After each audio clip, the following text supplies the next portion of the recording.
Good evening, everyone. Welcome to the Racing Line Network, and welcome to the Kansas Speedway for the On the Throttle 200 at where else but Kansas. Hopefully everyone is having a wonderful evening. This is the third to last race before we get into the playoffs, and it is still everything up for grabs. So go ahead and show you everything that we have in store for you tonight. Qualifying currently underway, and we'll get you the starting grid for the race once the drivers have completed qualifying. First things first, and that is the previous winners here at Kansas. You see in the bottom right hand side, Ken Campbell, the most recent driver to win here at Kansas, this track being a mainstay on the Full Sun Racing Association calendar ever since Season 2, specifically the Oval. Season 1, it had not been used.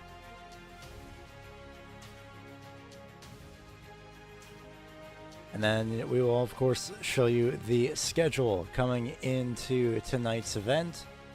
And the pattern had once again been broken. Tonight it's 133 laps here at Kansas. And throughout the entire course of the season, Andrew Medlin won the first race, and that's been Brian McCann twice. Cameron Sarton at Dover.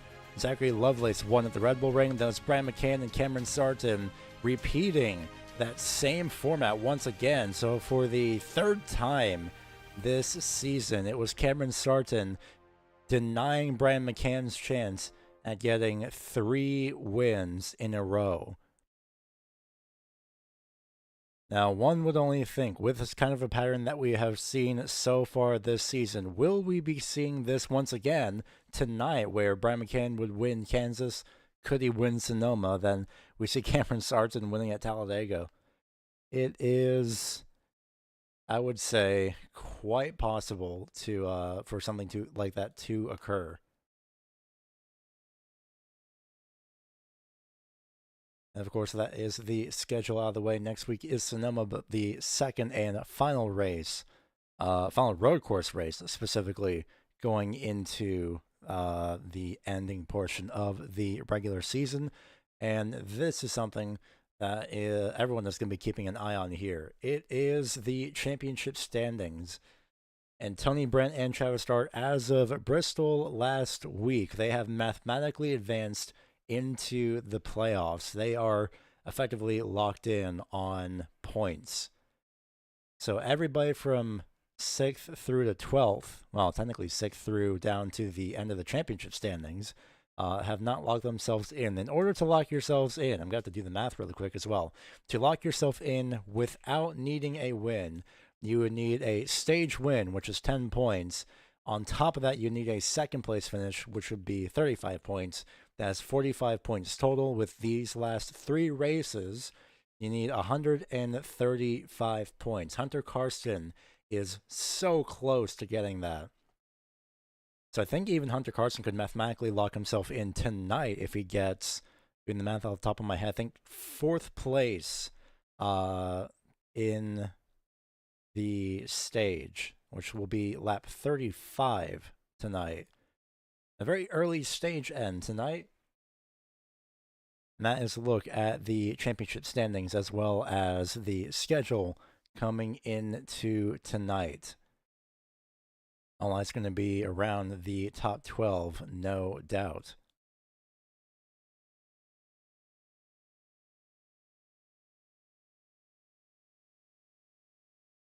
Well, as we head into the third to last race of the season, go ahead and give you the starting grid coming into tonight. And that is going to be starting off with, well, who else than the number 8 of Brian McCann. He has qualified first by a almost 0.2 of a second difference over Tony Brent, who is in second place, who shockingly, due to internet issues and I believe damage, had not finished Bristol last night. The first race where we've seen Tony Brent really, well, first of all, DNF in general, as well as not have a consistent finish, which was quite shocking to see coming into going into Bristol. But looks like so far he is on form to continue that consistency once again. Run number 2 will be holding the 34 of Michael Thorpe Jr. He is no stranger to the top 5. He qualifies in the 3rd place position, just hundredths of a second ahead of the 13 of Hunter Karsten, who has been on a surge as of recent. Once this portion of the season has started, once we got to the halfway portion of the regular season, it has a switch has flipped for the 13, and it's good to see that he is starting to get the pace once again. Zachary Lovelace, the winner at the Red Bull Ring, thus had locked himself into the top 12 in the championship. He will start in the top 5. William Duff in the 17 with On the Throttle Motorsports, no stranger, of course, to running around the top 5, if not the bottom portion of the top 10. He starts in 6th place. 7th place will be Philip Chavez in the 101. Jonathan Burt will start off in the 8th place position. Then row number 5, and rounded out by the 77 of Larry Griffin and the 3 of Ryan Lynch, who has got a very less than ideal qualifying time, but a qualifying time nonetheless for the number 3. And then starting off in the 11th place position is Hyperly Telemac, the last driver to set a qualifying time. And then Cameron Sarton will start off in 12th, with Travis Start also starting in the 13th place position. He has not set a qualifying time.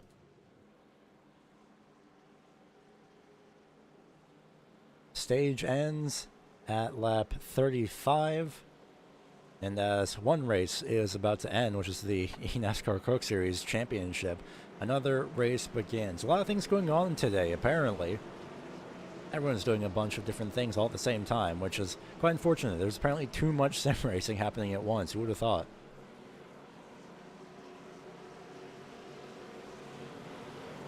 The field being led by the number 8 of Brian McCann. McCann, no stranger to the front row. He'll be no stranger to leading the field to the green flag here at Kansas. 133 laps in store. Green flag. We hear the call from the tower. The green flag flies, and we are racing here at Kansas.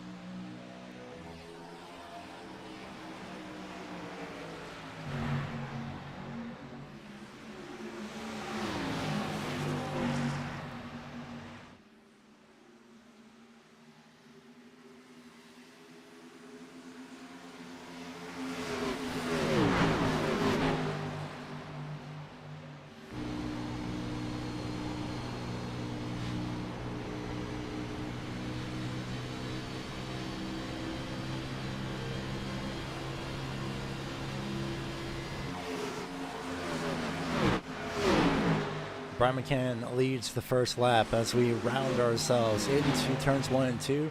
Cloud cover over in turns 1 and 2 at the same time as well. A lot of these drivers were struggling in practice with the condition of the tires, essentially, not really liking the handling. It was a bit too loose. So that's why you see drivers running over on the inside lane rather than the outside lane. As well as the fact that the inside lane here is just more preferable. In sim weather update, 75-degree air temperature, 90-degree track temperature, 15-mile-an-hour winds to the south. And just like that, the field has gotten pretty spread already. Michael Thorpe Jr., however, says otherwise. He is about to start making his way around to the outside. Hits the outside wall, actually. Oh, no. Can he hold on to it into the inside? He will slide. The caution does not come out as Thorpe slides to the inside. He somehow, throughout all of that, has kept it off the wall. But a hit to the outside wall has completely thrown the 34 of Michael Thorpe Jr. off course. I was about to say he starts to look to the outside to make his way around Brian McCann, but maybe a bit too far to the outside. I did say that these drivers are struggling with the grip, and now with a stopgap, essentially, or the stopgap, essentially, of Michael Thorpe Jr. being between himself, being between both Tony Brent and Brian McCann. Well, now Brian McCann's about to just run away with the lead once again, like he did at Atlanta. It was an 8.2 second gap. I believe that was the largest gap that we had, save for Red Bull Ring, but even then I could be wrong about that. Still a long race to go, though.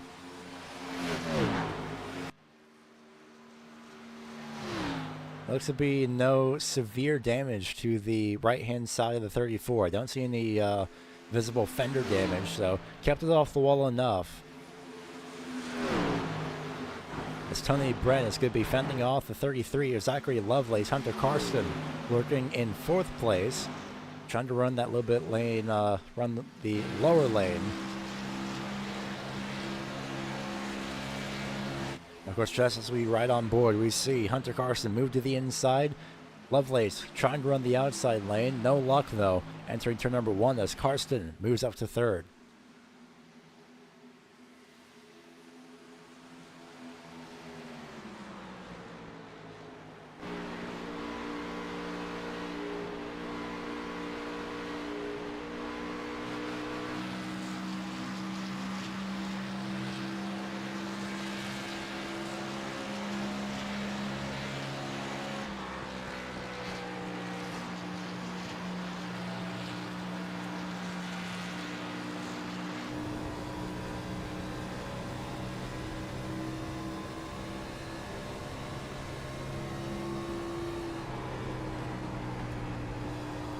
Just riding on board, listening to these drivers run the racetrack. Lovelace again running the outside lane, or in this case, at least the middle lane, trying to find something else that can work for the number 33 car. Everyone on the same setup. It's all fixed setup. To the inside goes Cameron Sargent as Chavez moves up to the outside. He'll try the switchback, but no dice, as I think Tony Brent had a little bit of a slide off turn number 2. It definitely looked like he was at an angle and a little bit lower off the outside wall than one would think is normal, quote unquote. I guess the better terminology would be ideal. I was about to say it's right on board Cameron Sargent, but Sargent has other plans. Moves up to the inside lane. Lovelace again still trying to run the middle, trying to make something work, trying to rubber that middle lane in for later in this race.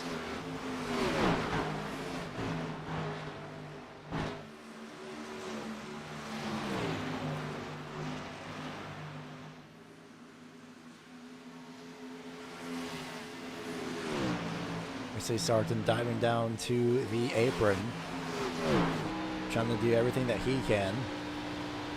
And we see the battle just up ahead between Tony Brent and Hunter Karsten. Karsten starting to close the gap ever so slightly. Last time by, well, the lap time says otherwise. 32.3 from, well, actually, no, I'm reading that gap incorrectly. It's a 32.3 for Tony Brent, and it's a 31.9 for Hunter Karsten.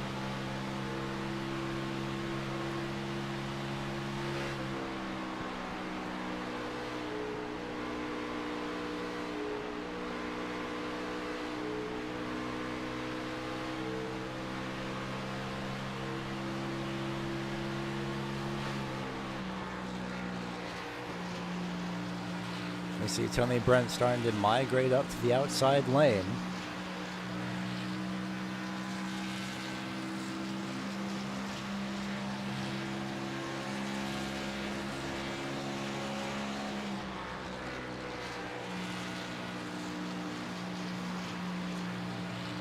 Again, right in the same middle lane that Zachary Lovelace is starting to run here as we continue riding on board.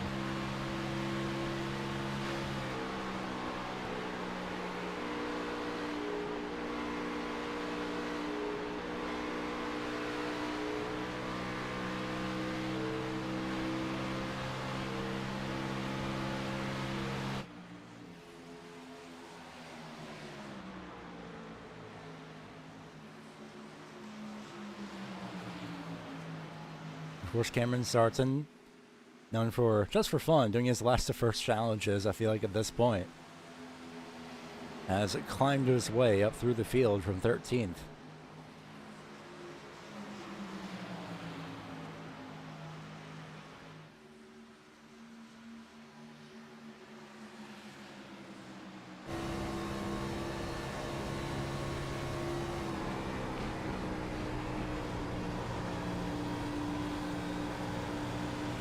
If I were Hunter Carson, I would peek a bit to the left side, driver's side mirror.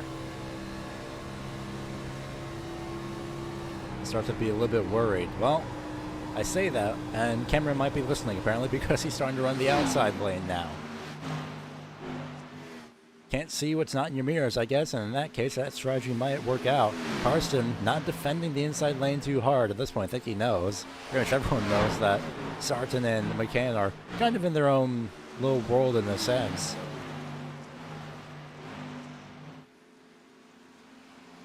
So it's best to not really fight at all. But it's best to not defend and just let the faster car go, because at this point we're all quite aware, and it's better to just let the faster driver through rather than try and defend.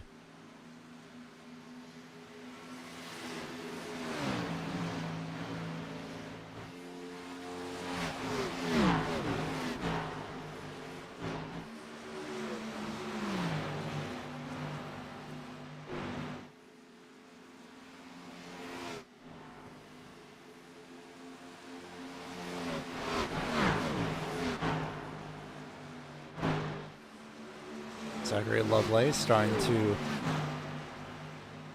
catch on to the back bumper of Hunter Karsten. Philip Chavez running the top line. We may have seen that in the background. That's right on board with Chavez for a lap.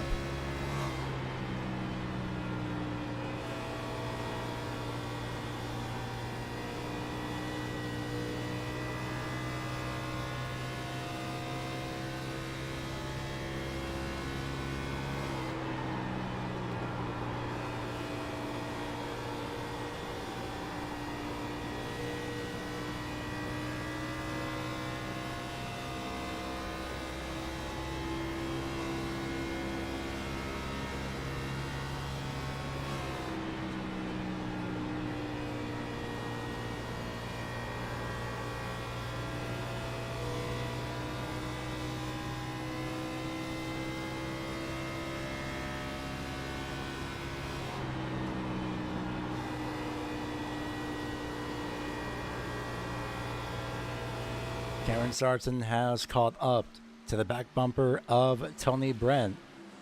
Again, Sage ends at lap 35.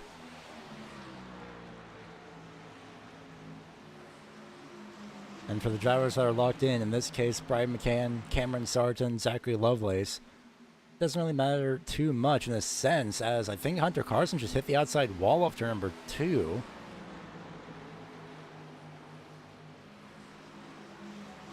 We'll see what the lap time says, because his previous lap time was a 32.622. In the meantime, to the inside lane goes Cameron Sarton on Tony Brent. Brent falls down to third, although he'll try and fight back on the middle lane with that corner entry. Hunter Carson's lap time only a tenth slower, so if he did make contact with the outside wall, it wasn't too much. It may have just been the American Ethanol logo on the wall, to be fair. But look at this, Tony Brent hanging tough in the middle lane, trying to drag back Cameron Sarton. Sarton clears Tony Brent off turn 4 on lap number 22.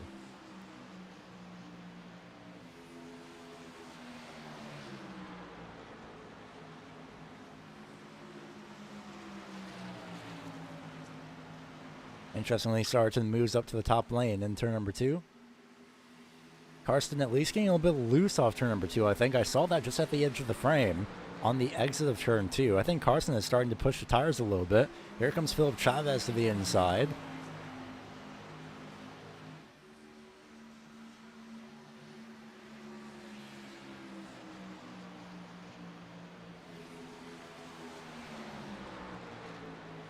Chavez moves himself up into the 5th place position for Lovelace. It's not looking too well. Just trying to get into that rhythm, which is quite difficult. Especially now that it's mostly cloudy. Not technically overcast, but mostly cloudy. 75 degrees of air temperature. The track temperature has been dropping since we last checked at the very start of the race. It was 90 degrees. It is now 87 degrees track temperature.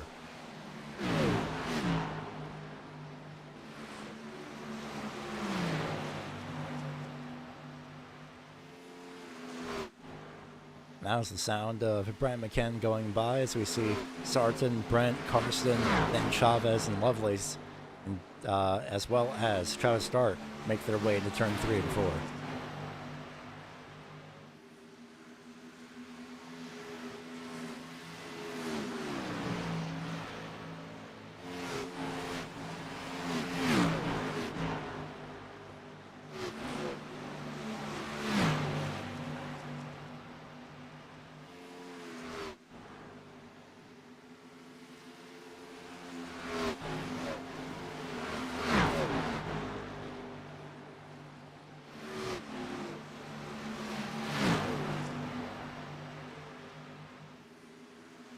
And just like that, we are already at lap 26. 10 laps to go until the completion of the stage.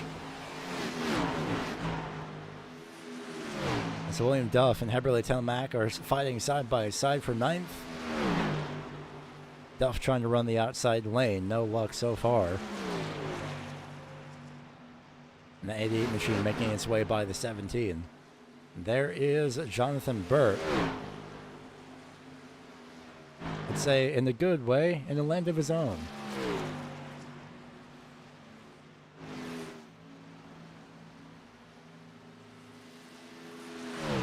I believe that was Philip Chavez having a little bit of a moment with his internet.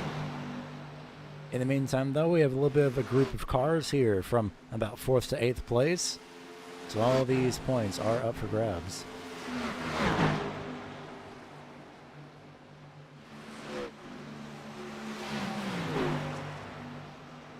Lovelace, no doubt, hanging on, nearly making contact was Travis Dart. He slid up off turn number 4. Chavez looked like he was going to dive down to the inside of Hunter Carson, the entry of turn 1.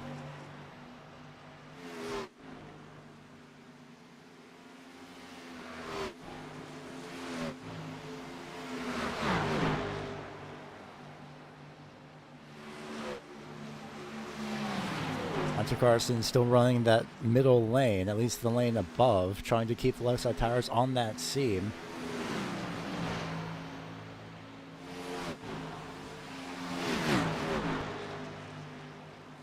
Oh, Chavez slides up the racetrack. Not sure if that was intended, especially considering he was running the inside lane throughout most of the last couple laps, and that slide of turn 2 says it was definitely not intentional.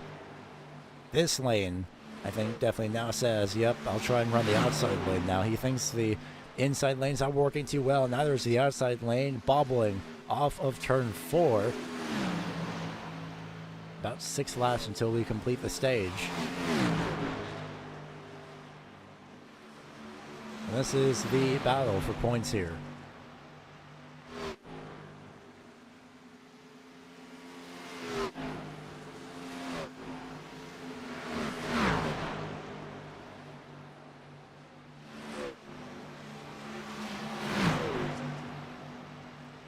To the inside goes Travis Start on Philip Chavez. Across the start-finish line.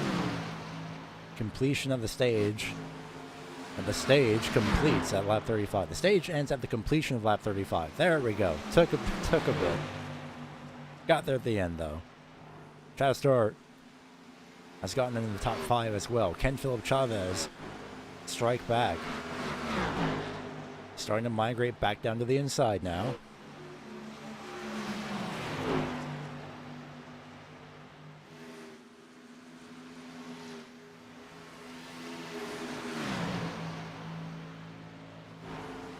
Oh, Travis Start hard in the outside wall on corner entry. Not enough to rebound him to the inside wall. Maybe not enough to damage his steering, but still enough to make him work.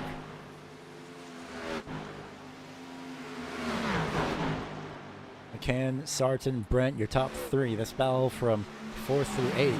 4th through 7th, actually, on your screen right now. Chavez still bobbling. All these points of the stage will be up for grabs here between all 4 of these drivers. Travis Start says, you guys can fight for the rest of the positions because I'm not going to. He moves his way up to 4th. Karsten will try and switch back to the inside lane. Can't get the run off of turn 2. Start tries to defend. And proves successful. He moves back to the inside lane. Karsten running the same lane as Chavez. Chavez is going to have to be careful here with the understeer, with potential dirty air here. Keeps it off the wall. And already, lap 34.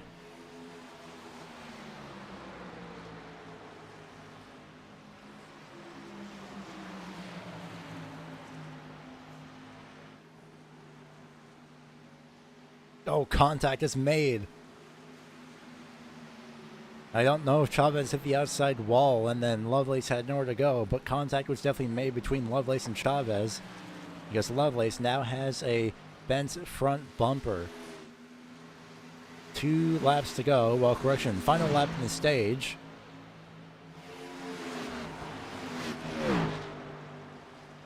And it looks like everything might be finalized here, but Hunter Karsten may say otherwise. Same with the tires for Travis Start as well.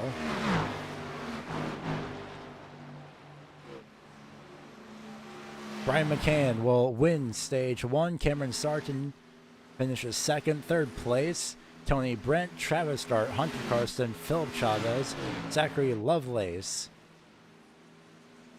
Then it's Jonathan Burt, Heberly Telemac, and then William Duff rounding out the top 10. And just like that, now we keep going.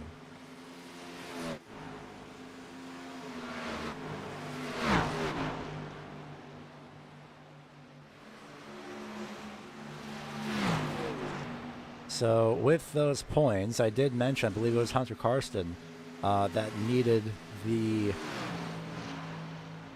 at least 6 points to mathematically lock himself in. I'll have to double check here. Let's see, is he plus 135? Yes, so as of the stage, Hunter Karsten has mathematically locked himself in. So now, Michael Thorpe Jr. is next, but he's plus 121 points, so I think he's fine. And with that as well, for the gap between Philip Chavez and Doug Pierce, it was 13 points coming into this race. Now it's 18 points with Chavez's 6th place. I've gone 5, I say stage points, but it is just points at the end of the day. Michael Thorpe Jr. making his way up through back into the top 10.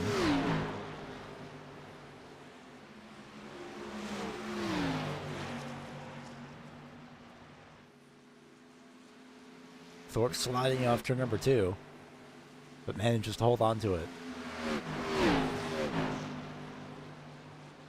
In fact, I was about to go right back to the lead of Brian McCann, but Michael Thorpe is already caught right up to the back bumper of William Duff, who's going to kind of defend.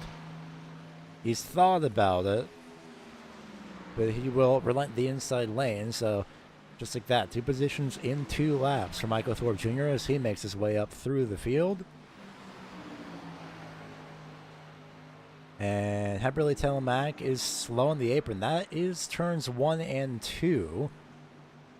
Definitely not a pit stop, that is for sure. So go ahead and see what happened here with the 88. Heberly Telemac slid in turns 3 and 4. Oh man, I think Telemac wanted to go to the inside, go into pit road, but it was way too soon. Let's go back one more time. Right in car.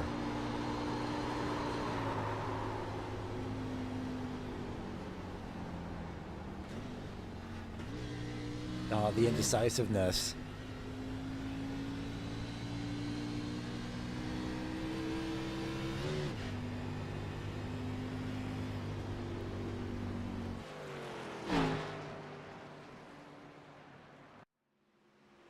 Go ahead and go back live now as Heberly Telemac is in pit road.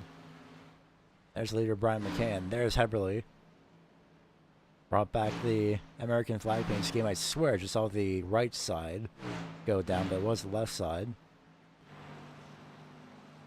Telemac has or Telemac. I'm never gonna get that right somehow. It's been how many weeks and I still pronounce the E in Telemac when it should be.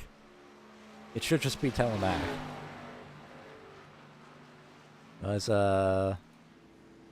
pulled out of pit road. I was about to say maybe pulled into the virtual garage. But has pulled it out of pit road after sitting there for 33.3 seconds. Your leader is Brian McCann, and we're 43 laps in. I know another reference to a 3 I could fit in here. 3 laps before lap 46. I don't know. But regardless, we're going to go side by side. You won't miss any of the action. We'll keep an eye on the closest battle throughout, and that is between Hunter Carson and Travis Dart. So we'll go side by side. You'll miss any bit of the action.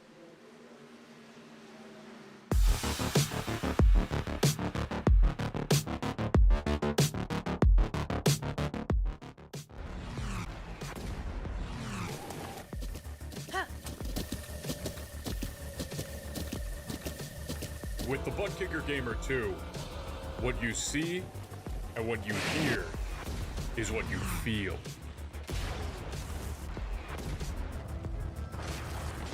Butt Kicker. The future is feeling.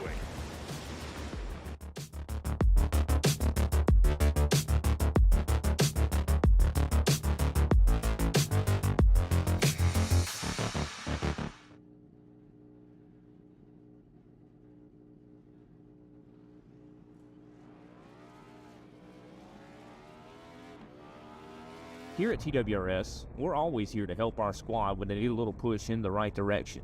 That's just who we are. We're a beautifully diverse group of goofballs dedicated to driving fake race cars as fast as possible. And we continue to push each other to the front using the power of nonsense. We have one of the strongest NASCAR programs on the service, and you can access it all for $24.99 a month. And we just released individual subscriptions for $14.99 a month for each NASCAR vehicle. We also just added a Rallycross program, and our IndyCar program is taking off as well. So come join the weird side. We have speed and cookies. Cookies are not included in some locations.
We are back at the Kansas Speedway with the Full Send Racing Association, the Full Send Racing Series.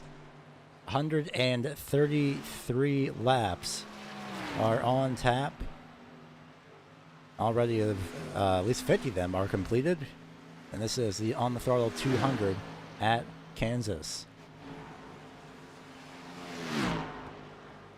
Currently sitting in pit road was Hunter Karsten and was Philip Chavez. Everly Telemac back in pit road.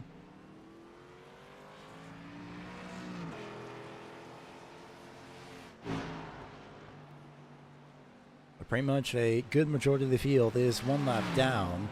Travis Start, the only driver to have not gone to pit road just yet, trying to stretch it out, maybe attempt a one stop, and you know what? I don't necessarily blame him. Especially considering once we switch to 2 laps to go, there's only, quote-unquote, about 20 laps left to be able to do that.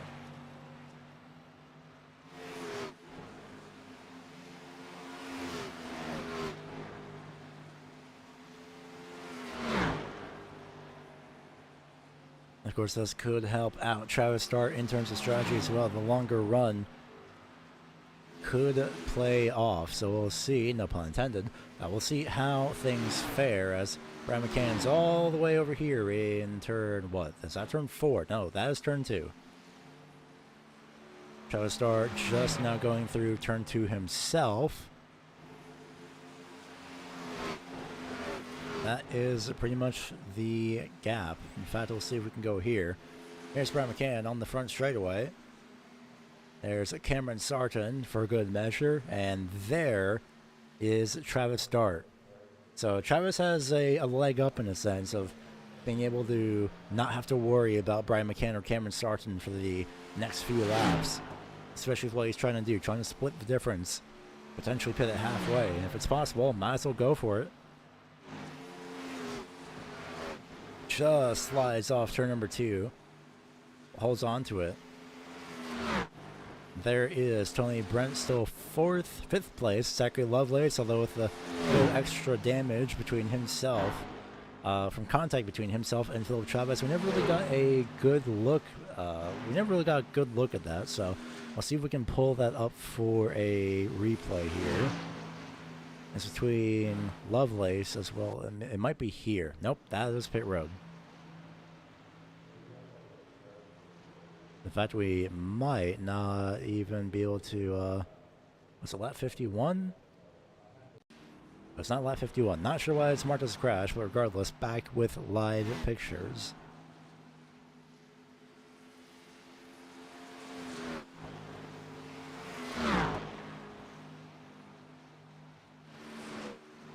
I see Phil Chavez sitting here in the 8th place position in a bubble of his own, and in fact, since most of the field is lapped down, I'll go ahead and showcase the gaps this way. Now I see the gap between the individual drivers. Heberly Telemac has just lost internet connection. Ouch. I understand the pain of that, and it is heartbreaking. To pit road goes Travis Start. After 57 laps, he could not split the difference for a one-stop strategy, so I'll go for potentially what could be still 2 stops anyway. We'll see how things fare in the next portions of this race. All he has to do is not overshoot his pit box, and he's done exactly that. Well, Brian McCann currently in the lead. We'll compare the pit lane time with everybody else. Very interestingly, Cameron Sargent had the shortest pit lane time of everybody that's gone to a recent pit stop. 40.5 total seconds on pit road. That includes passing through and stopping in the box. Next closest driver looks to be, I thought I saw, there we go, 40.7 seconds from Hunter Carson, then 41 seconds flat for Brian McCann. And for Travis Start, who's just now getting out of pit road, 42.9 seconds.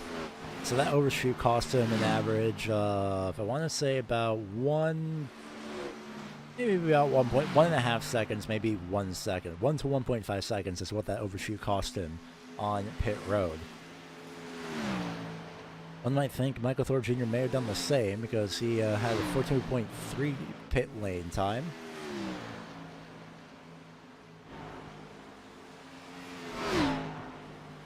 Regardless, everyone is back on the lead lap now, so we can return your gaps as normal.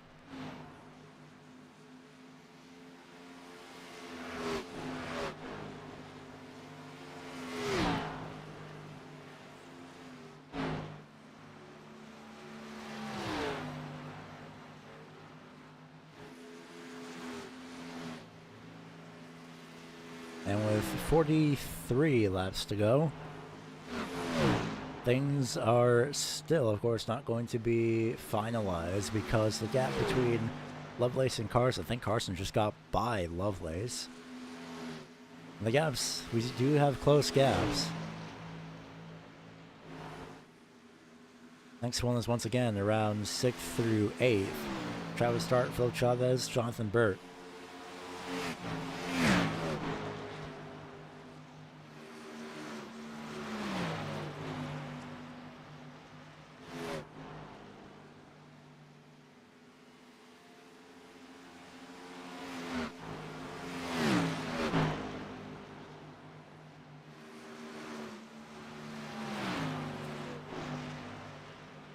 And of course, now that I say that, all the gaps are starting to widen out, especially now that we've gotten out of pit road. About 17-ish laps into their run, about average 15 laps into their run.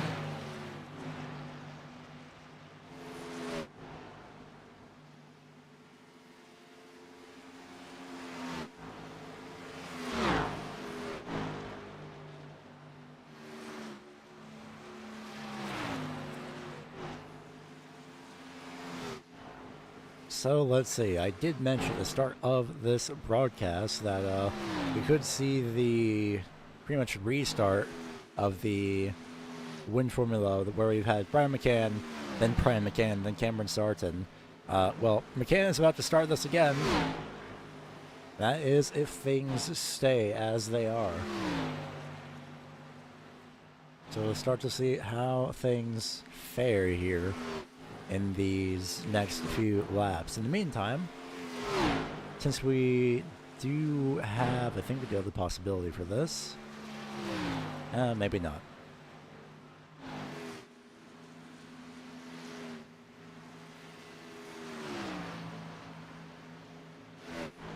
Hypothetically, this should be possible. And for those curious, since Michael Thorpe Jr. is the closest to being mathematically locked in, as of the stage, Michael Thorpe Jr. just needs 14 more points because the cutoff is now 135 points, specifically without a win to lock himself in. Of course, the gap is, the points he needs are 14. And where he sits now, 35, 34, 33, 32, 31, 30, 29, 28 points is what Michael Thorpe Jr. could have. So he could also mathematically lock himself in without needing a win specifically. Which would also lead into Sonoma, where the cutoff point would then be 90 points. And for Ryan Lynch, he is setting himself up to do exactly that. Same goes for William Duff. Currently, they're both plus 84 and 81 points respectively. But let's go ahead and showcase them here. William Duff currently sits in the 10th place position, and in fact we'll come back to that momentarily because Tony Brent and Hunter Karsten are going to be side by side here for the 3rd place position. Currently and officially halfway through the race, Tony Brent caught a piece of the apron, and he'll have to start chasing down the number 13 all over again.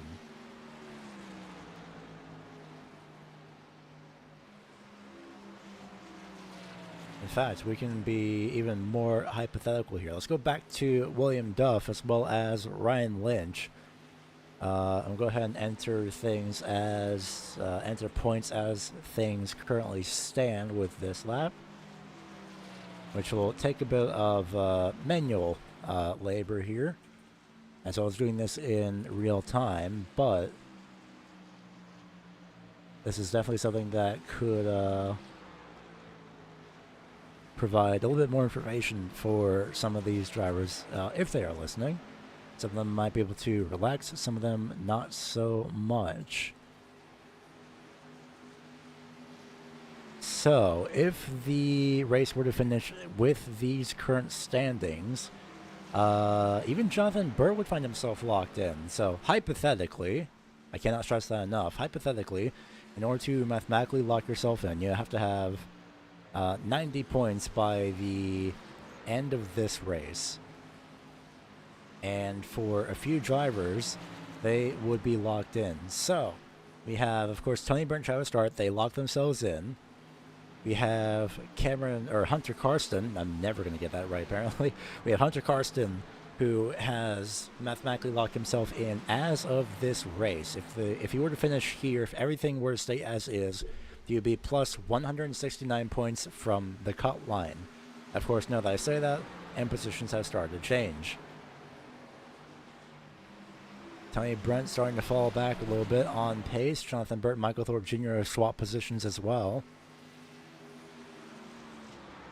Maybe I shouldn't have entered that, but close enough. Give or take 1 or 3 points. We'll go with that. Margin of error about plus minus 5 for the margin of error. Another driver that would also be mathematically locked in is this driver, the 3 of Ryan Lynch. He would be at roughly plus 110 points from the cut line, which would mathematically lock him into the top 12. Similar story goes for his teammate of William Duff, who currently sits in 10th place. He would be plus 108 points and mathematically lock himself in. Same goes as well for the number 6 of Jonathan Burt. He would be locked in by 101 points. And that means, mathematically, again, these drivers will be locked in. And we wouldn't have to worry about anybody else under that, necessarily. Well, correction, everybody, so that would be from about 10th place and upwards would be either locked in on wins or locked in on points, which is very, very intriguing. And these 1 point gaps will be, the 1 point differences will be swapping every once in a while. Here comes Travis Start challenging for the 3rd place position. It's been a while since we've seen Travis Start finish in the top 3. That's part what I would reference where we last seen Travis Start finish in the top 3. I thought he was about to slide up into the outside wall. He just held off. Last time Travis Start finished in the top 3 was race number 7 of this season. Go ahead and correlate that to an actual track. And that was, I believe, Iowa. And it was Iowa, yes. That's the last time we've seen Travis Start finish in the top 3. He finished 2nd in Iowa. Other times from then on, actually from Iowa up till now, he finished in 4th, 9th, and then just last week he had finished in 5th.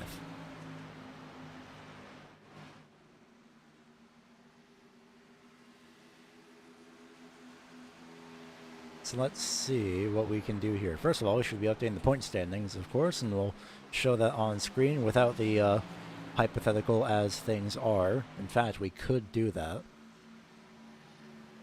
Go ahead and start making that.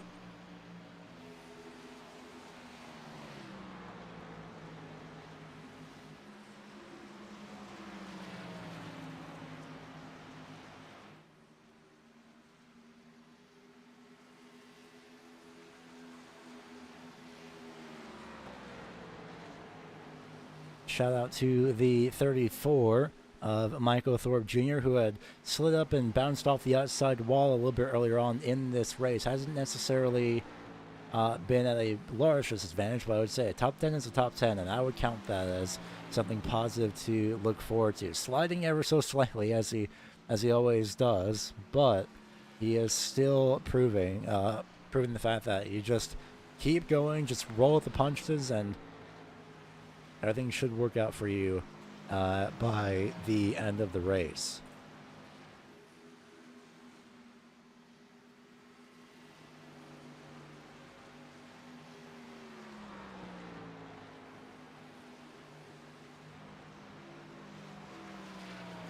So just for fun, we'll go ahead and throw this up on screen momentarily.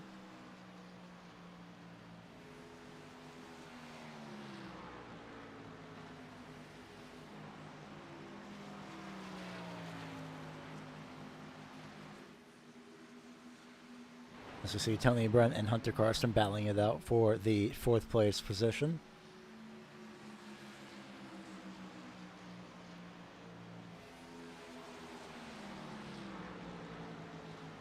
That gap constantly fluctuating by about 1/10 of a second.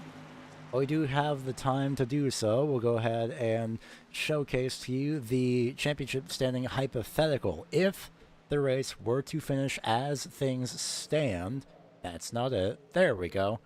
This is what the point standings would look like. Jonathan Burt out by, not out, but advancing by 2 points is mildly terrifying.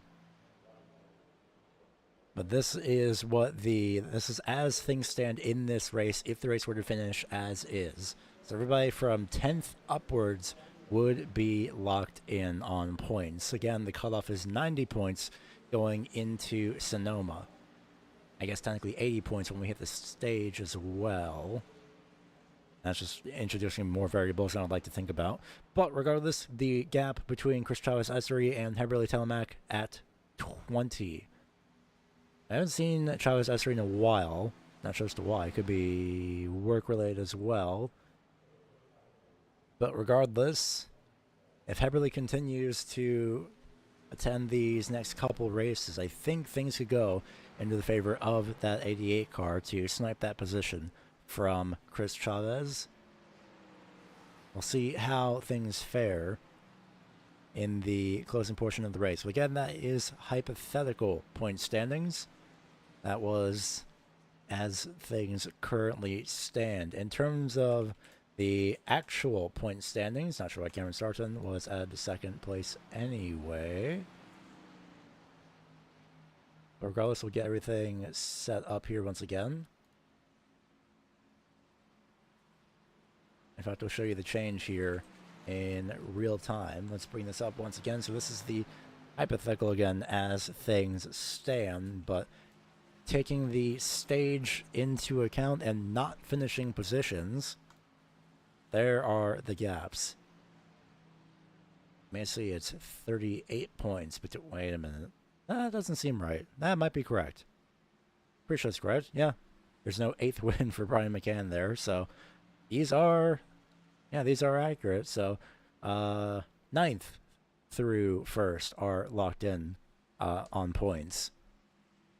Maybe that's what I was thinking about. But regardless, the gap you see between Heberly and Philip Chavez being a little bit shuffled as well. I guess more accurately, Phil Chavez and Chris Chavez. Correction.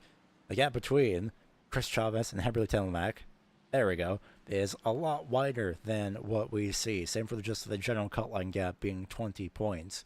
So this is the points as of the stage. And as things currently stand, not taking into account the live positions. So, let's see how things fare in these last 49 laps. And now that you have that in mind and things to think about and come up with some hypothetical scenarios if you do wish, I'll go ahead and go back to the racing action. Keeping an eye on Tony Brent and Hunter Karsten here for the 4th place position on track. I'll go ahead and go side by side. Once again, you won't miss any bit of the action here as we will go side by side with 48 laps to go here at Kansas.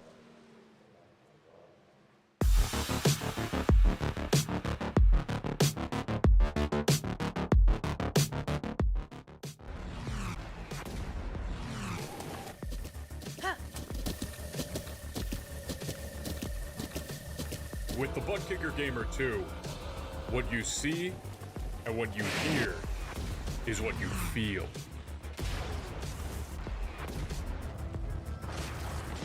Butt Kicker. The future is feeling.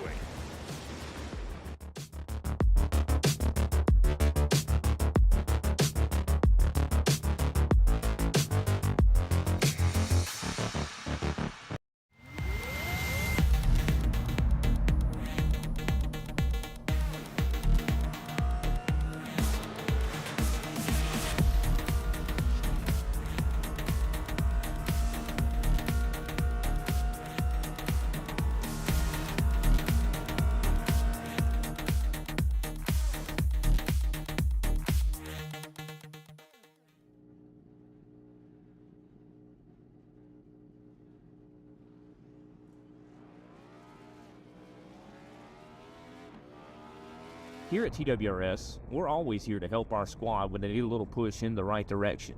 That's just who we are. We're a beautifully diverse group of goofballs dedicated to driving fake race cars as fast as possible. And we continue to push each other to the front using the power of nonsense. We have one of the strongest NASCAR programs on the service, and you can access it all for $24.99 a month.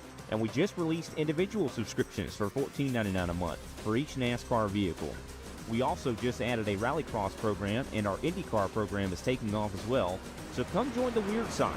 We have speed and cookies. Cookies are not included in some locations.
Back live here at Kansas Speedway, where pit stops are underway, and the battle between Tony Brent and Hunter Karsten still continues on.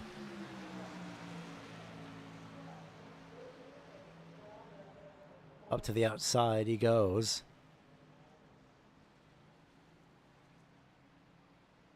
Can Hunter Carson get anything done on the outside? No. Tony Brent defends. Michael Thorpe Jr. in pit road, currently in 4th. Second round pit stops currently going on. I'll keep an eye on this battle as the positions continue to shuffle.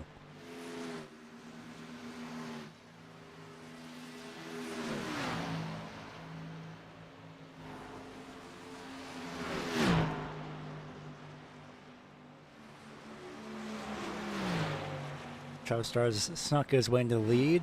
The 28 of Tony Brent, I think, has actually gotten a little bit loose on the inside of turns 1 and 2. And that's going to allow Carson to capitalize on the outside lane. Tony Brent has 6 lap older tires than Carson, and he's about to jump Hunter Carson once again in the strategy. He'll slow it down just in time on pit road. Actually thought I was going to go wide there for a moment, but he does hold on to it. So in pit road is Tony Brent. The drivers that have yet to take their second stop are Travis Start, Hunter Carson, Ryan Lynch, and William Duff. Well, I say Ryan Lynch, and well, he immediately goes to pit road. Way down into the center of the pit road line, Travis Start has gotten into pit road. 45 mile an hour pit speed, if not 50 miles an hour.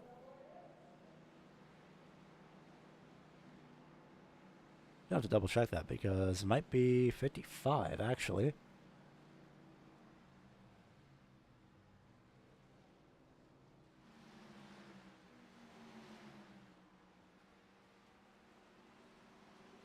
And see the positions continuing to shuffle once again. Hunter Carson, the last driver, would have to go to pit road. William Duff as well has not gone to pit road yet, so keep an eye on him and then Hunter Carson as we make our way around the racetrack here with the final 37 laps, which continue ticking down.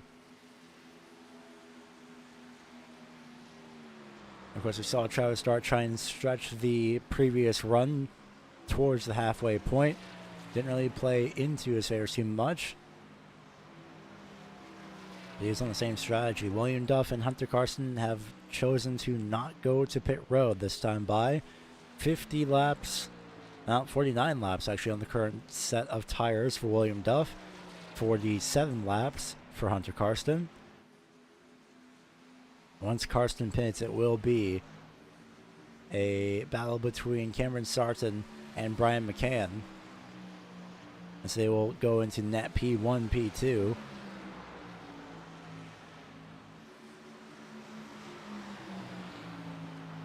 Michael Thorpe Jr., I would say unlapping himself. He's, I guess, net unlapping himself in a sense. Advanced way by Cameron Sarton. Brian McCann's just a little ways ahead. Once Hunter Carson goes to pit road, we'll see how things end up shaking out.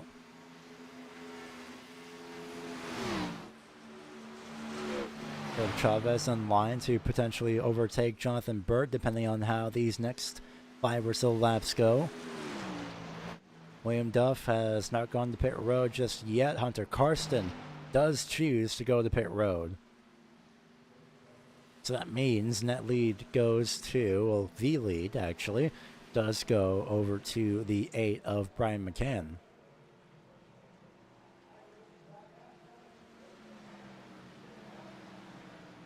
It was very close to the start-finish line. I wonder... Nah, 0.3 of a second difference it was. So, 3/10 of a second. Hunter Carson missed out on leading that lap in pit road, but still leads going into pit road. Nonetheless, he'll put on some fresh new tires. William Duff stays out. Wonder if he's going to try and get by or overcut Hunter Carson. He probably wishes he has gone to pit road, though, because of that snap oversteer in turns 1 and 2. The car trying to rotate around a little bit too much for the 17. Does he go to pit road this time by? Doesn't look like it, no. No doubt trying to hope for a caution, but I haven't really seen any. I haven't seen really too much risk of that.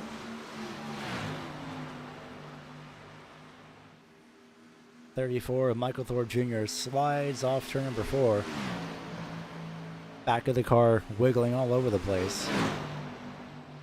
Remember what I said about the 6 and the 101? Well, there's that pass that I was talking about, and it's right here at the start-finish line. Chavez up to 9th. 17 to William Duff, still yet to pit. He's going to try and stretch this out to the end, especially considering the top 5 are on the lead lap, but not from 6th on back. Hunter Carson and Michael Thorpe Jr. are battling for 6th place to be the first driver 1 lap down if that is necessary. Carson is going to fight on the inside lane. Thorpe is going to try and hang tough on the middle. Carson gets by. Does Michael Thorpe Jr. peek to the inside on corner entry? No. And Carson's going to go around the outside of Brian McCann and has effectively just unlapped himself, actually. In fact, this is for the lead. William Duff has not gone to pit road yet. I say it's for the lead. It's for the first driver to be on the lead lap. The last driver to be on the lead lap. I'm tripping over my words here. Brian McCann's on the lead. Hunter Carson and Michael Thorpe Jr. have just unlapped themselves while fighting for position. I think we got there by the end of the day. Tony Brent has passed by William Duff. At 30 laps to go, things are looking dire for the 17.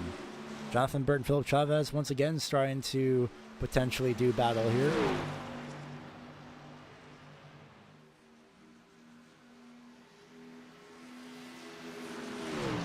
Jonathan Burt can't bring anything to the back bumper of the 101 at the moment. Zachary Lovelace in pit road. Only after 14 laps of his previous pit stop. I wonder if he had picked up any extra damage here. I'm not seeing anything.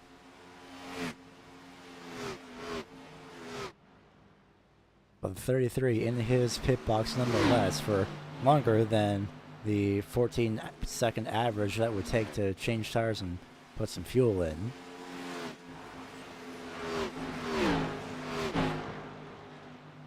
Luckily for the 33 of Lovelace, he is and has been locked in ever since the Red Bull Ring. William Duff has gone to pit road, although a bit of a dramatic entry to pit road. I think he locked up his tires, but in pit road nonetheless.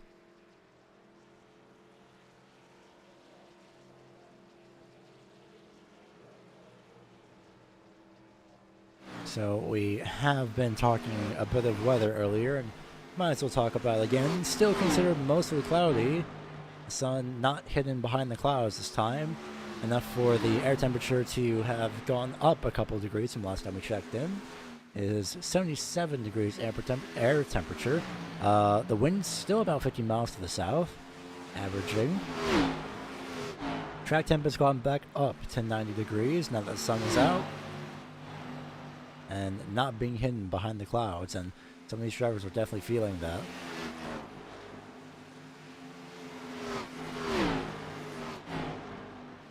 Jonathan Burt and Philip Chavez again starting to do battle. This time it's going to be for 7th place, as Jonathan Burt has closed the gap here off turn number 2. He'll look down to the inside lane. Philip Chavez gives him all the space in the world to the inside. But can Burt get the pass done? He does. Switch back to the inside is not successful, as Chavez would have hoped.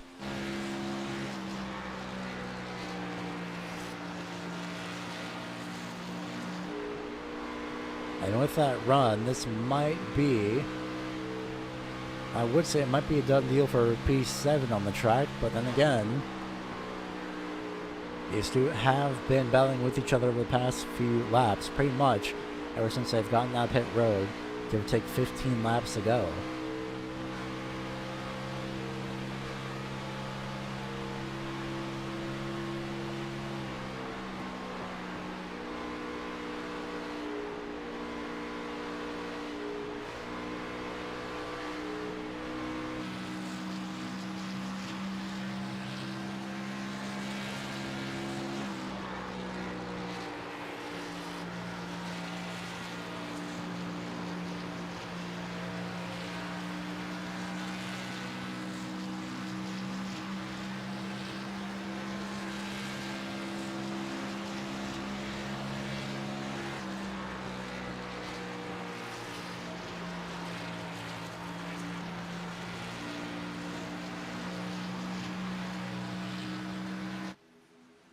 After riding along for a bit for those couple of laps, the gap has started to grow wider lap by lap by lap, and well, last time by the start-finish line, it was 0.03 of a second that separated the lap times between both of these drivers.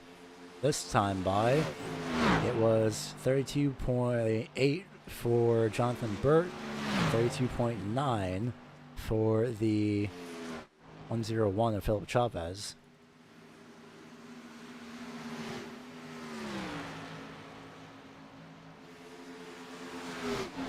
Meanwhile, for the lead, we might eventually have a challenge, especially now that Michael Thorpe Jr. is being put one lap down once again.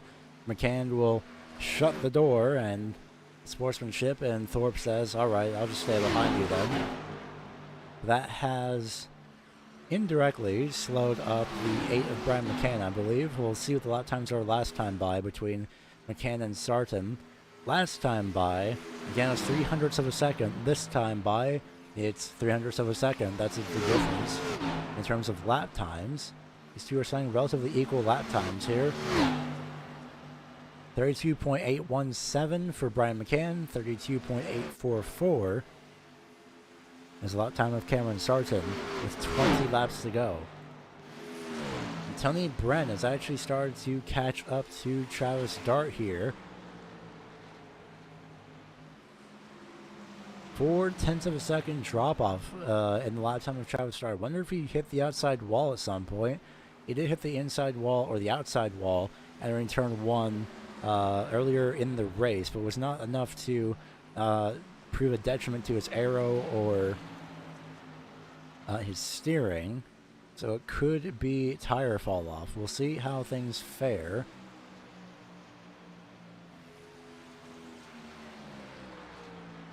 The gap has come down once again between Sarton and McCann. The gap is pretty much nothing between Tony Brent and Travis Dart.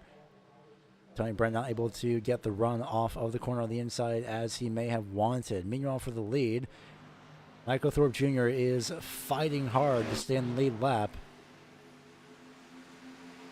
Meanwhile, for Brian McCann, he's trying to get by as quickly as possible. Trying to put the distance between himself and Cameron Sarton, try and get that 7th win of the season for the number 8 machine.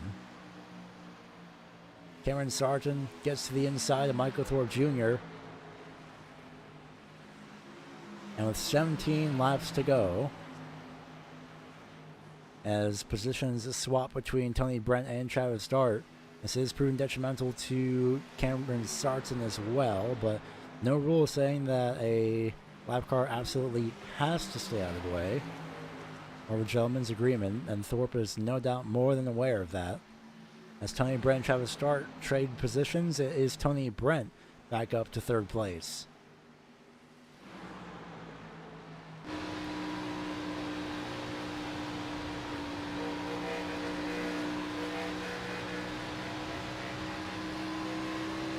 Cameron Sarton has passed the 34 of Michael Thorpe Jr. That's another question is, the other question is, what line will be the most successful? I'll go back to the battle for 3rd place as both Tony Brent and Travis Dart are driving the tires off their cars.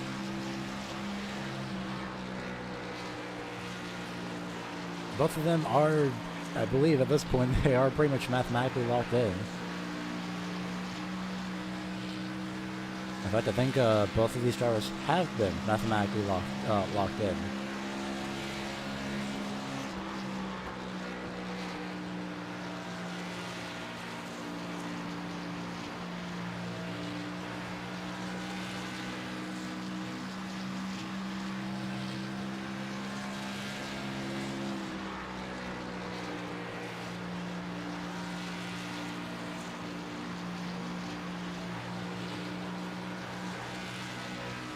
Ooh, not sure if you could catch on board, but the 26 of Travis Dart was 1,000% sliding on the top lane.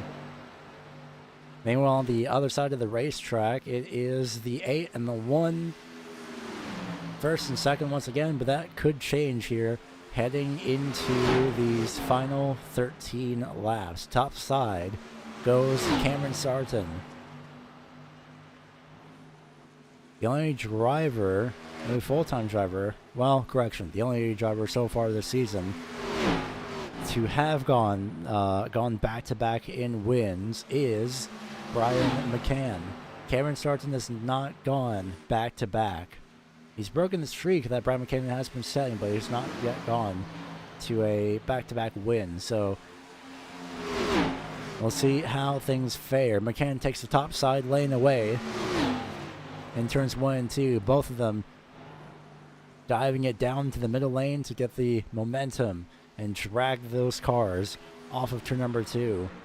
McCann thinks the inside lane's better in turns 3 and 4. Sarton says otherwise. He goes, well, I think the top side's better. And through all of this, for third place is Tony Brent, Travis Dart, and closing the gap is Cameron Sarton, Hunter Karsten. I'm never getting that right. Somehow it's a tongue twister that my brain just doesn't understand. But Cameron Sarton is in the top 3. He's battling for first, though, and I'm pretty sure he would love to be in first place. And he'll do just that, leading into turn number 3 on the top side. 2 battles at the same time here across the racetrack. Tony Brent we saw last time by. We cut to it as he had exited turn number 2 last time around. He had gotten loose.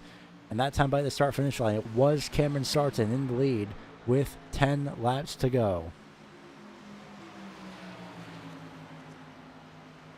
These two trying to find a way to make multi-lane racing work no matter what track we're at. And Cameron Sarton has cleared Brian McCann off turn number 2.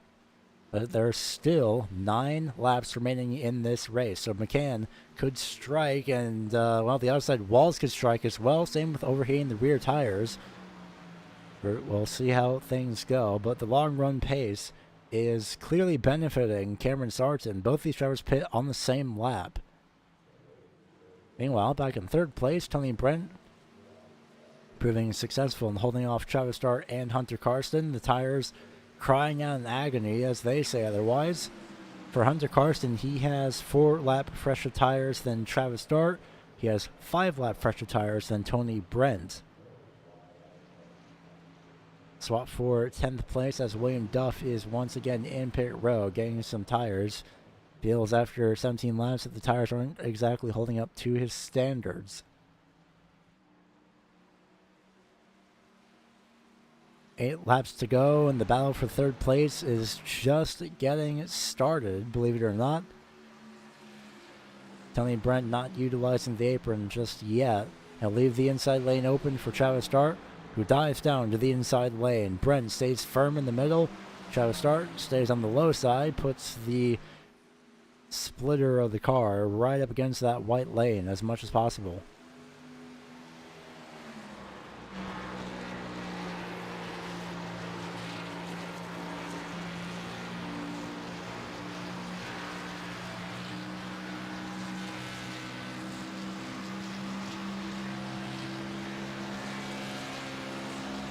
And we see 26 get loose on the apron. This is going to allow for Hunter Karsten to close the gap immediately in turns 1 and 2.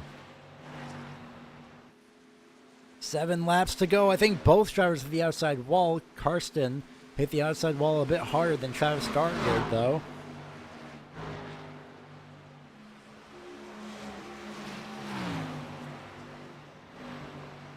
Driving the tires off the cars are pretty much everybody around the racetrack. And trying to hang on to it is Hunter Karsten. He'll go to the outside lane. He'll try and make a run up top. So far to the outside that we can't even see it. We do see, however, that Travis Dart had gotten loose. You couldn't really see it from that angle, but he is pushing the rear tires off that car. Almost quite literally, and that will be enough for Hunter Karsten to cross over to the inside lane. Off the exit of 2, he bobbles a little bit, and it's a side-by-side drag race with 5 laps to go to the start-finish line.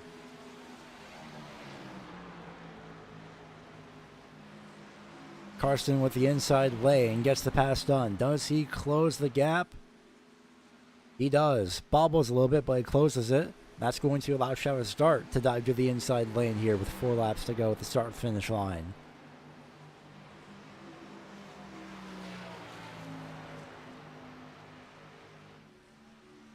A little bit of a bobble from the 26, holds on to it. Sarton continues to lead. McCann about 0.4 seconds back. It is stagnant around there. Just a little bit faster last time by the start-finish line was Cameron Sarton, actually, by about a tenth of a second. Suffice to say, the battle for the lead might be over and done with. But for now, we'll keep an eye on this battle for 4th place as Hunter Carson tries to utilize the outside lane to his advantage. Not playing too well in his favor, especially with the apron, but you know what? I'd be surprised if Hunter Carson dived down to the inside on the final lap to try and pinch down the 26 to get that extra point. Well, he might not even need to because Travis Start just got loose off turn 2.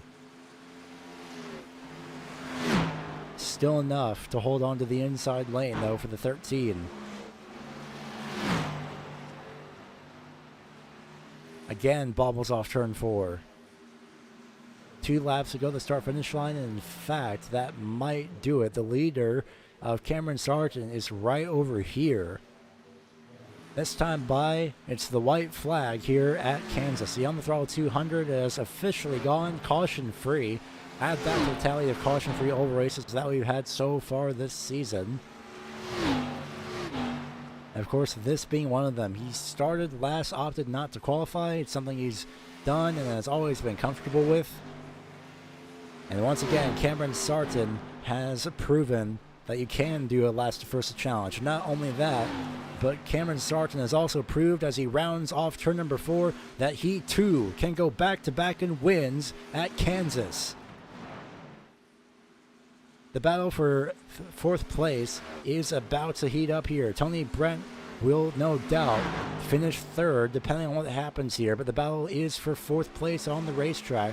Hunter Carson has taken away the preferred lane for Travis Start, and as they round off turn number 4, here's 3rd, 4th, and 5th at the start-finish line. Tony Brent ran out of fuel right at the start-finish line.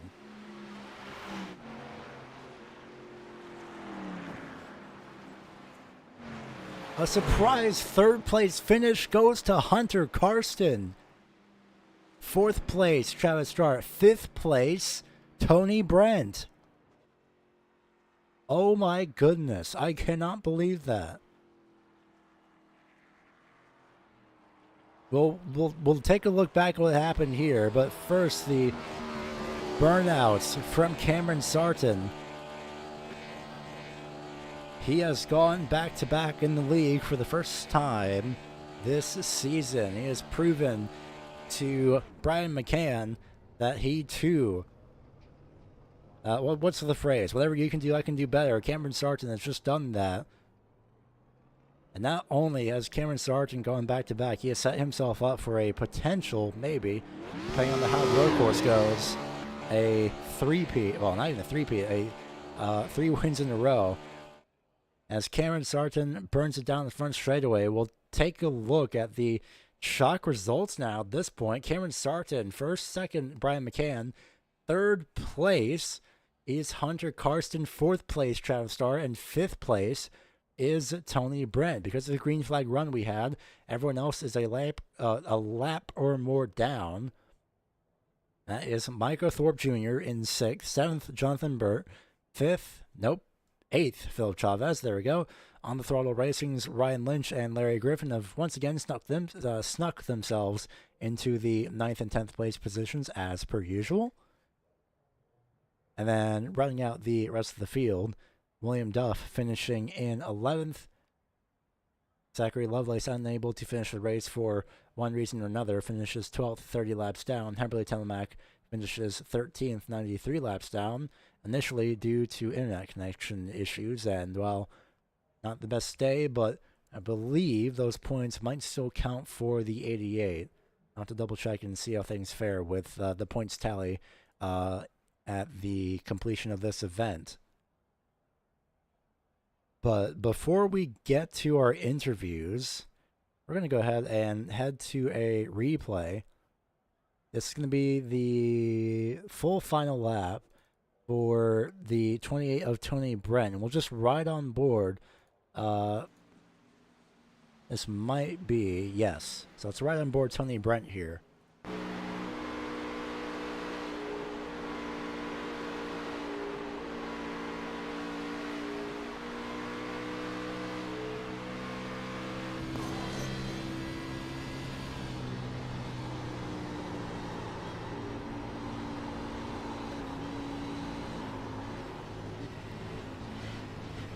You see the rev limiter too. He did run out of fuel.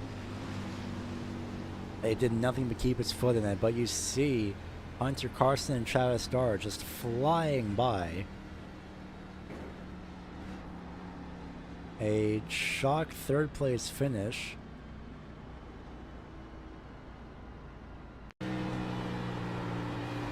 Let's ride on board Hunter Carson and see what he saw.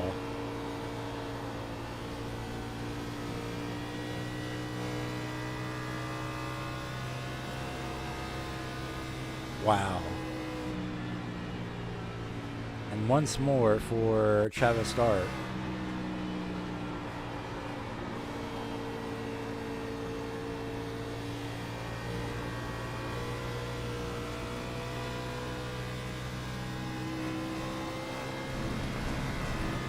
Halfway in the grass, probably panicking, thinking that the 28 of Tony Brent was going to go elsewhere, but wow. Again, I have to say a shock finish effectively.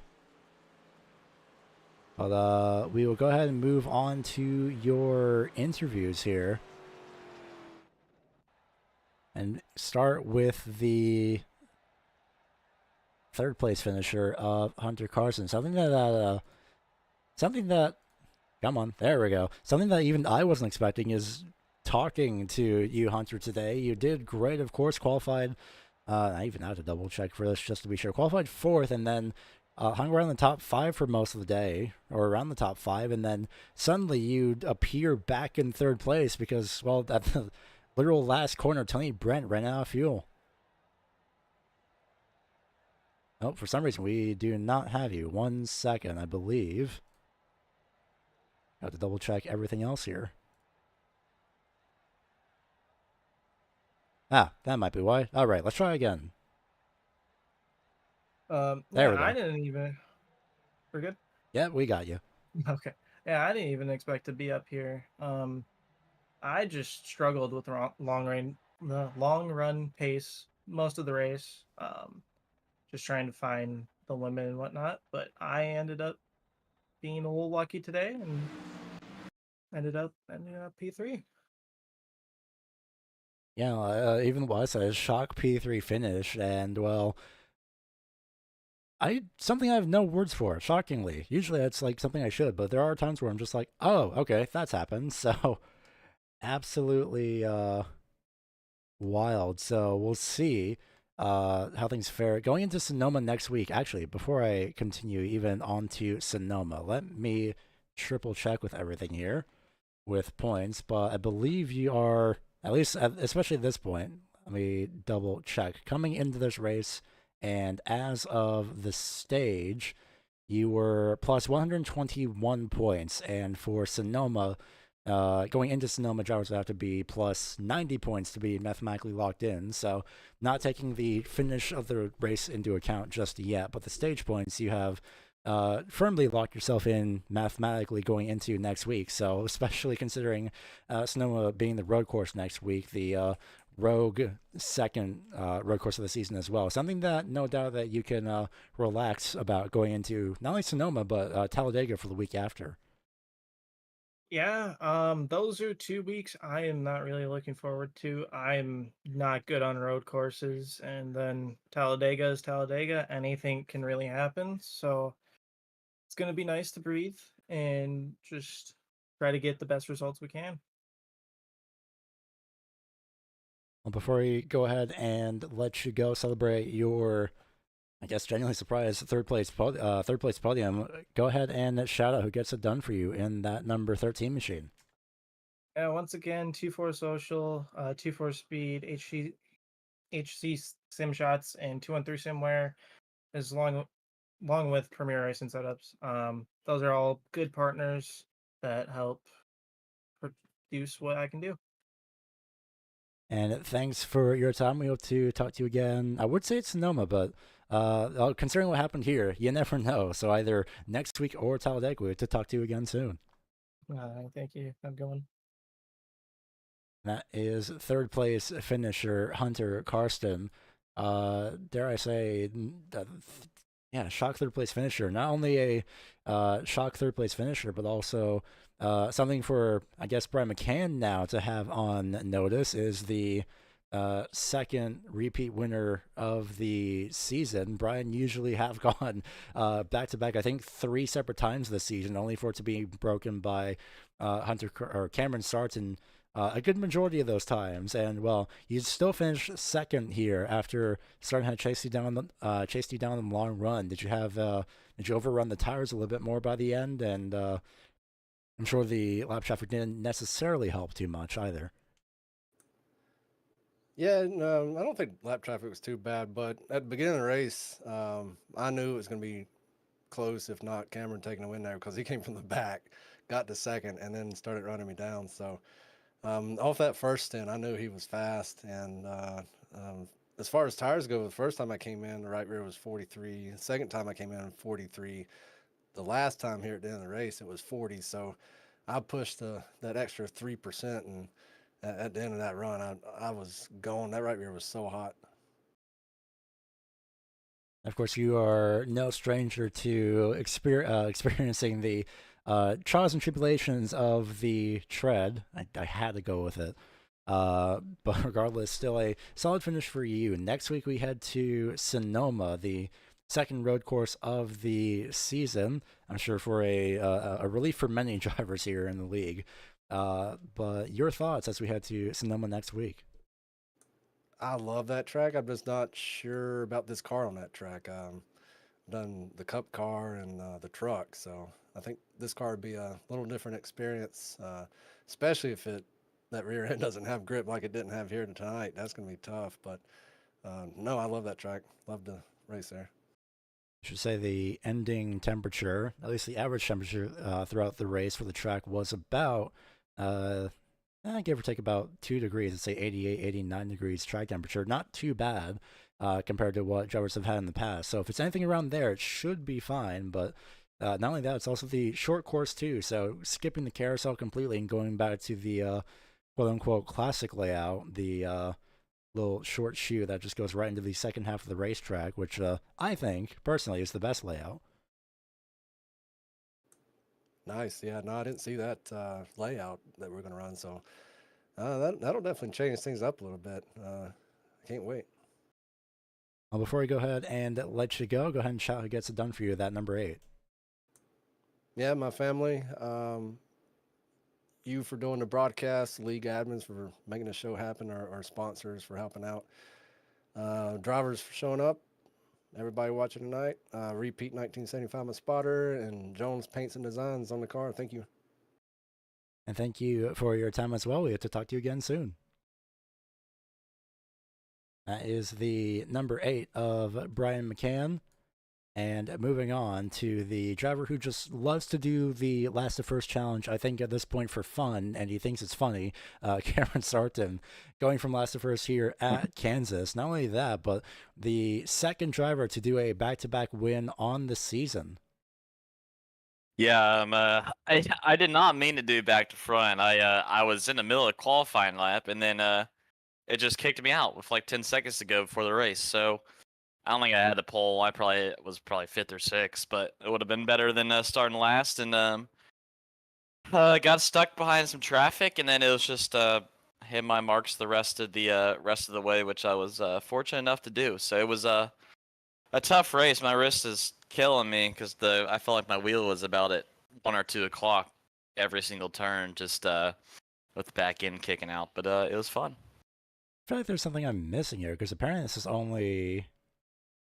I feel like there is something I'm missing here because apparently this is only being marked as your third win in at least the data sheet that I have, which is probably highly incorrect, and I should aggressively be double checking that. I think But it's only a should third. be at least the fourth win, I would think. But maybe I added you down somewhere where I Maybe it's shouldn't fourth. have. It is fourth. Look at that. There's something Yeah, I'm fourth. missing here somewhere. That's weird. But yeah, it was good. So we'll take the more bonus points since I'm out next week, and you're up for a playoff run. Not only that, a good majority of the field being locked in as well on points alone. So nothing that you have to worry about since you've won, 4 times this season already. So everything's relatively safe for you. So even still, going into the Terradas Sonoma for next week, go ahead and give us your thoughts. Not only that, but also for the roulette wheel that is Talladega.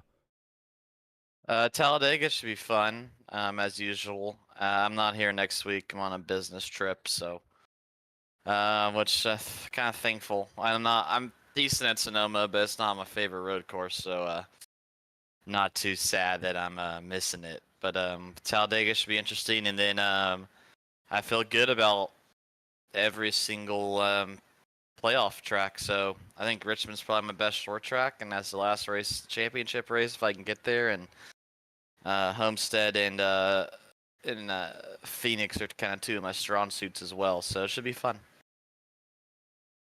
That's definitely going to be quite interesting. I figured out finally where the discrepancy was. I'd accidentally had Brian McCann as winning last week somehow, which is really weird. But you won last week, so there is that to go for. So we'll see how things fare. But before we go ahead and let you go, at this point, you know the usual. Shout who gets it done for you for that number one.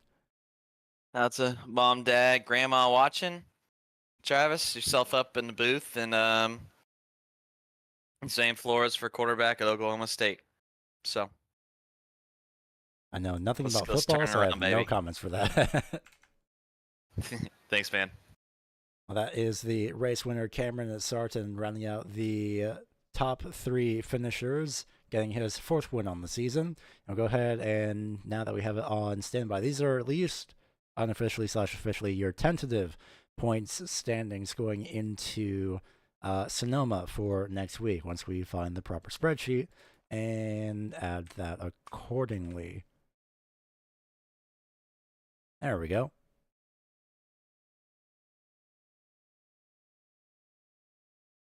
All right, fingers crossed this actually updates. It has. There we go. There are your point standings. It's a bit squished, unfortunately, but it is now official from 10th, from 1st all the way through to 10th.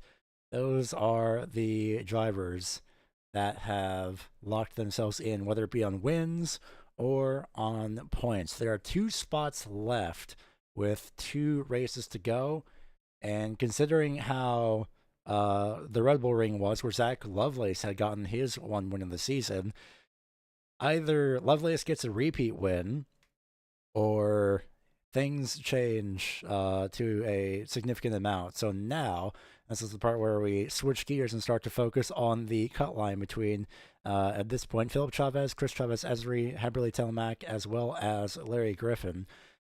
If Chris Chavez does not show up next week, that's going to be between potentially, I want to say between 3 drivers, that being Phil Chavez, if he does miss a race, but even then, it's realistically going to be between only 2 drivers. Phil Chavez could lock himself in mathematically on points by, I believe, simply just showing up for the next race for Sonoma and doing a few laps, because the cutoff at that point would be 45 points, which would then leave 1 more spot left. Haberly Telemac and Larry Griffin realistically going to be fighting for the final spot in the top 12. We'll see how things fare regardless going in, but that means we also have to update a few things as well in terms of the broadcast graphics, but these are your standings tentatively, give or take a few points, as things stand, and we'll have the correct standings, quote-unquote correct standings, as of next week going into Sonoma. So we'll see how things fare then. But of course, that does it for the race here at Kansas. And as I've been, I guess pretty much the phrase could be alluding to, is that next week it is going to be a trip back, well, not even a trip back, but a trip into California. And the reason for that is the road course here at Sonoma. Not only just the carousel road course where it goes through to the infield, but it's, in my opinion, the better layout, that being this portion of the racetrack where we head and skip the carousel, go back through, and see that treacherous tire wall on the left-hand side. Drivers will no doubt be needing to watch out for that going into next week for 50 laps, where the stage will be ending there on lap, I believe lap 20 is what I'm seeing here. It's either 2 or 3, I can't see from my distance. But regardless, lap 20 is when the stage will end here at Sonoma. And this is what the drivers will have in store. Luckily, no rain for the Xfinity cars on the air racing service, so they escaped that fate for another day. And of course, you see the phrase, think outside the oval. These drivers will 1000% be thinking outside the oval before heading into Talladega in a couple weeks' time. But we have to get through a road course before we get to Talladega. So we will see you next week in Sonoma, and we'll see if we get another surprise road course ringer or a repeat winner in Zachary Lovelace.